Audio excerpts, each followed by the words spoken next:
Hello everyone, আসসালামু আলাইকুম। সবার কি অবস্থা, কেমন আছেন? আই হোপ সবাই অনেক বেশি ভালো আছেন। আলহামদুলিল্লাহ, আল্লাহর অশেষ রহমতে আমরা কিন্তু অনেক ভালো আছি। এই তো নতুন আরেকটা দিনে নতুন আরেকটা ভিডিও নিয়ে চলে আসলাম। আই হোপ আজকের ভিডিওটা আপনাদের কাছে অনেক বেশি ভালো লাগবে। ভিডিওটা কিন্তু আমি আর কি একটু আমের আচার করতেছিলাম, ওই দিয়ে আর কি শুরু করলাম। তো আমার শাশুড়ি হচ্ছে আর কি আমটা ভালো করে করে দিতেছিল, কেটে দিতেছিল। এটাই হচ্ছে ভর্তা করব, একটু চিনি আর শুকনো মরিচ দিয়ে। অলরেডি কিন্তু আমি শুকনো মরিচ পোড়াতে দিয়ে দিছি। আর দেখবেন যে যখন একটু গরম পড়ে টক খেতে কিন্তু বেশ ভালো লাগে। তো এখানে যেহেতু অনেকটা গরম লাগতেছিল, মানে সকালে বৃষ্টি আছে কিন্তু দুপুরের দিকে রোদ ওঠার পরে বেশি গরম লাগতেছিল, মন চাইতেছিল একটু টক টক কিছু খেলে হয়তো বা ভালো লাগবে। তো আমার শাশুড়ি যে 2টা আম কেটে নিল, আর এখানে হচ্ছে আমাকে আর কি ভালো করে মিহি করে যে মেশিন দিয়ে আছে ওই মেশিন দিয়ে হচ্ছে ভালো করে কেটে দিতেছিল। তো এইটাই হচ্ছে ভালো করে কেটে তারপরে ধুয়ে আর কি ধুয়ে কাটতেছে। তো এখন আর ধোয়ার প্রয়োজন হবে না। তো কাটাকুটি পর্ব শেষ হওয়ার পরে অফ ক্যামেরায় আর কি আমি ভর্তাটা করে ফেলছি, দেখাইতে পারিনি। তো আমি হচ্ছে এখানে একটা বড় মরিচ নিয়েছি, ভাবলাম যে না এত ঝাল আবার খাওয়া ঠিক হবে না, তো রেখে দিলাম। তো এমনিতে মোটামুটি ঝাল ভালোই হয়েছে যেহেতু শুকনো মরিচ দিছি, আর বেশ মজাও লাগতেছিল যেহেতু দুপুরে রোদের বেলা আমের ভর্তা খেতে বেশ ভালোই লাগে। তো মরিচটা আর দেইনি, ভাবতেছিলাম যে দেবো কি দেবো না, ভাবলাম যে এত বেশি মরিচ খেলে আবার এই গরমের মধ্যে সমস্যা হতে পারে। তো অল্প ঝাল দিয়ে হচ্ছে একটু মিষ্টি মিষ্টি টাইপের একটা ভর্তা তৈরি করে নিয়েছিলাম, আর বেশ ভালো লাগতেছিল। তো এই তো ভর্তা খেয়ে আর আমার মেয়ের জন্য আলাদা করে যখন মরিচ দেইনি তখন হচ্ছে আলাদা করে একটু রেখে দিয়েছিলাম। তো যাই হোক, ভর্তাটা বেশ ভালো লাগছিল। আর আমি কিন্তু দেখা যায় একটু টক একটু কমই খাই। ছোটোবেলায় এত টক খাইছি যে এখন আর টকই খেতে পারি না, জানি না কেন দাঁত শিরশির করে, খেতেই পারি না। আগে এত টক খেতে পারছি, আর কি বলবো, মানে তেঁতুল তো কামড়িয়ে কামড়িয়ে একেবারে এক বোয়াতে অনেকগুলো তেঁতুল খেয়ে ফেলতে পারছি, বা আম তো একেবারে লবণও লাগেনি, কামড়িয়ে কামড়িয়ে খেয়ে ফেলছি। টক বা মিষ্টি এতে কোনো কিছুই যায় আসে নাই। আর এখন আর খেতে পারি না, দাঁতের সমস্যা, দাঁত শিরশির করে, একটু টক খেলে ভাতও খেতে পারি না। তো যাই হোক, ভর্তা খেয়ে হচ্ছে একটু রান্না করতে চলে আসলাম। তো বেশি কিছু রান্না করব না, একটু হচ্ছে আলু বেগুন দিয়ে চাপিলা মাছ, না সরি, জাটকা মাছ রান্না করব। তো জাটকা মাছ আমি আগে থাকতেই ভাজি করে নিছি। এখন তরকারিগুলো ভালো করে কষিয়ে হচ্ছে ঝোল দিয়ে দেব।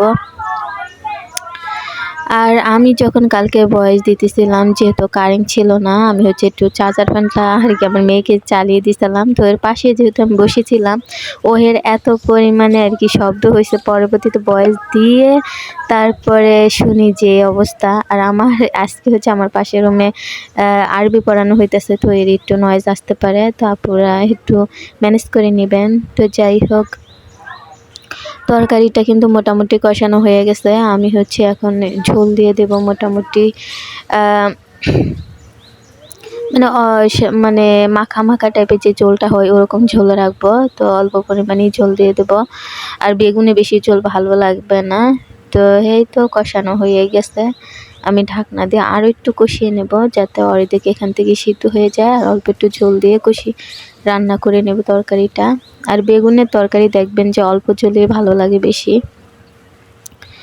তো এই তো, আর দেখা যায় ইদানিং একটু সেলাই মেশিনে একটু সময় দিতেছি, এই কারণে দেখা যায় যে ভিডিও প্রতিদিন দেওয়ার চেষ্টা করি, তারপরও পারি না, জানি না কেন।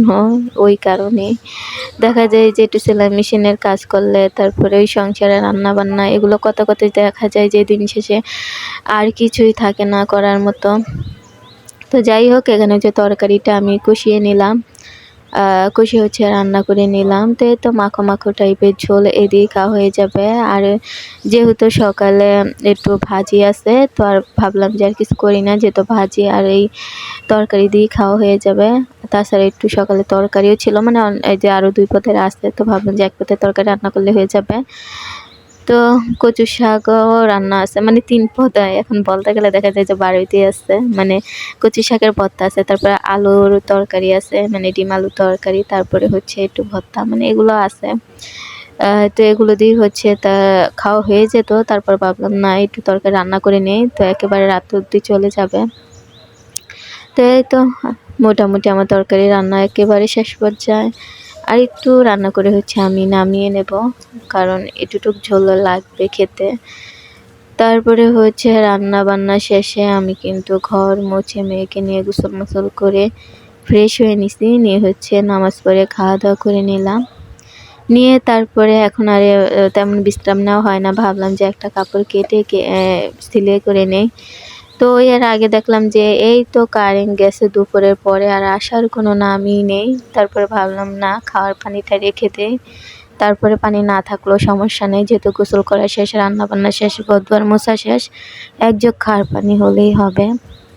তো খাওয়ার পানিটা হচ্ছে রেখে দিতেছিলাম, কারণ খাওয়ার পানি থাকলে আর তেমন কোনো টেনশনই থাকবে না, কারণ যখন মনে তখন আসুক। আর বাথরুমে হচ্ছে বালতি আর কি ভরে রাখছি 2-1টা, ওতেই হবে। আর কারেন্ট আসলে অবশ্যই পানি এসে পড়বে, মানে এখনও আছে। তারপরেও যদি কারেন্ট অনেক বেশি দেরি করে তখন ট্যাঙ্কির পানি শেষ হয়ে যেতে পারে, তখন আবার কারেন্টের আশায় থাকা লাগবে। তো এই কারণেই আগের ব্যবস্থা আগেই করে রাখতেছি। আমরা যারা শহরে থাকি তারা হয়তো বা পানি কারেন্টের কষ্টটা বেশি বুঝি, কারণ কারেন্ট না থাকলে পানি থাকে না। যারা যারা ইলেকট্রনিক চুলায় রান্না করে তারা রান্না করতে পারে না, মানে নানান ধরনের সমস্যা। দেখেন রুমের মধ্যে কারেন্ট নেই, তারপরে কি হবে, রুমটা তো গুছাতে হবে। তো প্রথমে বিছনা ঝাড়া দিয়ে হচ্ছে আমি ভালো করে রুমটা ঝাড়ু দিয়ে দিতেছিলাম। আমি হচ্ছে রুমের আনাচে কানাচে ভালো করে আর কি ঝাড়ু দিয়ে দিতেছিলাম। আর দেখবেন যে কারেন্ট না থাকলে কেমন জানি এলোমেলো টাইপের লাগে। তো কারেন্ট নেই, আমার কাছে ভালো লাগতেছিল না। তারপর ভাবলাম যে কারেন্টের আশায় যদি বসে থাকি তাহলে হয়তো বা সারা রাত এমনিতেও চলে যেতে পারে। তো ভাবলাম না, যেহেতু আমি কাপড় কাচি, তো চারিদিকে একটু কাপড়ের ময়লা আছে, ওগুলো হচ্ছে ঝাড়ু দিয়ে নেই। তো এই তো অনেক মানে এক হাতে মোবাইল ধরে হচ্ছে মানে লাইট ধরে অন্য হাতে ঝাড়ু দিতেছিলাম। আর দেখবেন যে রুমের মধ্যে কারেন্ট না থাকলে মানে একেবারে ভালোই লাগে না। বিশেষ করে আমার কেন জানি রুমের মধ্যে কারেন্ট না থাকলে একেবারে ভালোই লাগে না। মোবাইলের লাইট বলেন বা অন্যের লাইট বলেন, লাইট তো লাইটই, কারেন্টটা না থাকলে মনে হয় ভালোই লাগে না। যেহেতু ওই যে বললাম না আমি কাপড় কাচি, তো ওই তো দেখেন চিপার মধ্যে কাপড় গেছে, হয়তো বা ফ্যানের বাতাসে উড়ে। তো ওগুলো হচ্ছে একটু ভালো করে ঝাড়ু দিতেছিলাম আস্তে আস্তে চারপাশ দেখে শুনে। তো এই তো মোটামুটি কিন্তু আমার ঘর ঝাড়ু দেওয়া শেষ পর্যায়ে। আর আজকে হচ্ছে আমার মানে ভয়েস দিতে অনেকটা অড়ান লাগতেছিল, মানে যেহেতু কারেন্ট নেই। আর এখনও দেখেন আজকেও হচ্ছে ভয়েস দিতেছে, আজকেও কারেন্ট নেই, মানে কারেন্টে এত পরিমাণে ডিস্টার্ব করে আর কি বলবো, মানে ক্লান্ত এখন আর ভালো লাগে না এত কারেন্টে ডিস্টার্ব করলে। তো কারেন্টের আশায় না থেকে ভাবলাম যে সব কাজকর্মগুলো গুছিয়ে নেই, সকালে একটু তো রিল্যাক্স ফিল করা যায়। সকালে যদি দেখা যায় যে রাতে থালা বাসনগুলো ধুয়ে রুমটাকে ক্লিন করে বা মানে কালকে কি রান্না বান্না হবে ওগুলো গুছিয়ে রাখলে আমার মানে পরের দিনটা এতটা শান্তিময় আর কি থাকে আর কি বলবো। তো এই তো মোটামুটি আমার কাজকর্ম শেষ পর্যায়ে, আমি কিন্তু সব কিছুই করে নিছি রাতের কাজ। এখন আজান দেবে এশারের, তারপর নামাজ পড়ে আমি শুয়ে পড়বো। আর আমি কিন্তু তাড়াতাড়ি খেয়ে ফেলছি, আজকে সন্ধ্যা 7টার দিকেই মানে ভাত খেয়ে ফেলছি। আর আমার মেয়েকে নিজের হাতে খেতে দিছে, হচ্ছে নিজের হাতেই খাইছে। তো যাই হোক, অবশ্যই ছোট্ট ভিডিওটা আমার কেমন লাগলো কমেন্টের মাধ্যমে জানাবেন। আজকে হচ্ছে ঝাড়ু দিতে দিতে আপুদের থেকে বিদায় নিয়ে নিতেছি। অবশ্যই কোনো নতুন ভিডিওতে দেখা হবে। আল্লাহ হাফিজ।